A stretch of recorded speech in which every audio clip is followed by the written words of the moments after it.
वरहमतुल्लाहि वबरकातुहू। उम्मीद है कि आप सब खैरियत होंगे। आपने मेरे चैनल को लाइक किया नहीं किया, टाइम पे लाइक करें, शेयर करें, प्यारे से कमेंट करें।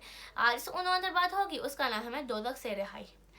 नबी करीम सल्लल्लाहु अलैहि वसल्लम ने फरमाया, और ये वो महीना है जिसके आगाज़ में रहमत है, वस्त में ही मग़फ़िरत है, और आखिर में दोज़ख से रिहाई है। गोया इधर से इस मुबारक महीने की आमद पर आप रोज़ा रखना शुरू कर देते हैं कि इधर अल्लाह की रहमत आप पर साया फगन हो जाती है। फिर रमज़ान के वसत तक पहुँचते पहुँचते अल्लाह ताला आपके कसूरों से दरगुजर फरमा लेता है, आपकी मग़फ़िरत हो जाती है। इस तरह जब आप रमज़ान के आखिर तक पहुँचते हैं तो इधर आपकी आखिरी रोज़े रखते हैं, इधर आपको दोज़ख के ख़तरे से आज़ादी हासिल हो जाती है।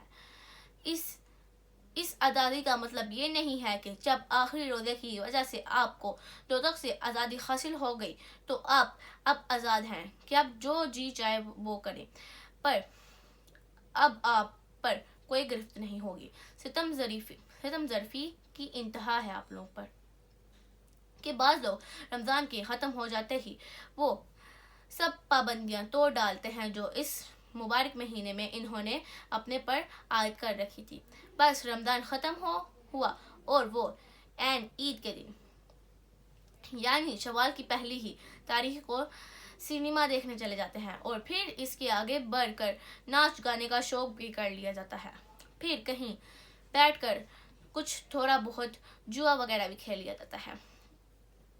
ये सब अगर एक शख्स ने कर डाला तो इसके मतलब ये है कि इधर वो दोज़ख के ख़तरे से आज़ाद हुआ और उधर उसने फिर दोज़ख में कूदने की तैयारियां शुरू कर दी। ज़ाहिर बात है कि कोई भला आदमी जिसके दिल में ईमान की कुछ रोशनी और खौफे खुदा का कोई डर मौजूद हो तो वो ये खेल नहीं खेलेगा।